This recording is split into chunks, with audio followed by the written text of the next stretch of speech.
Hi guys, kain po muna tayo. Sino bang nakaka-relate yan guys na sa sahig lang kumakain? Sobrang hirap ng buhay dito sa probinsya guys, tapos tag-ulan pa.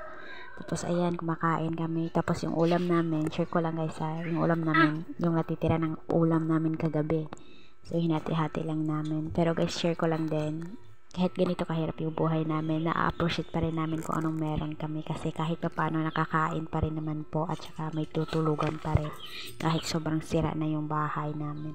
Actually, hindi siya bahay namin guys, so parang nagre-rent lang kami dito. So dito na kami nagre-rent kasi mas mura siya. Kasi sira-sira na nga siya. So yan. Naghati-hati pa kami dyan ng pagkain. Kasi ito naman yung namin daily routine namin dito. Parang sanay na din kami naman po. So ayan.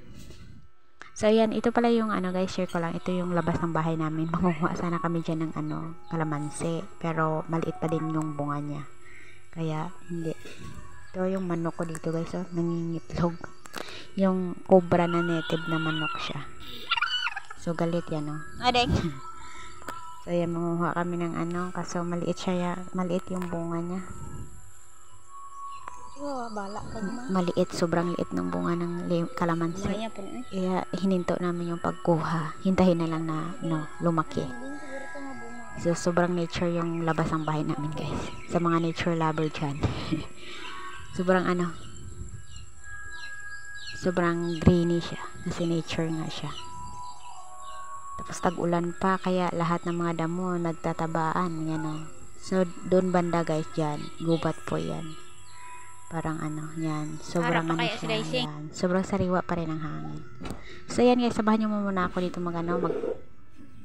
magtupi ng mga higaan. Sa sahig lang din kami hinihiga guys. Yan. Masensya na guys, sobrang dilim. Ang gamit ko kasi sa pag-video lang, cellphone ko. Tapos pa, luma na din. So ayan lang po guys, don't forget to subscribe our YouTube channel po. Thank you. Bye-bye.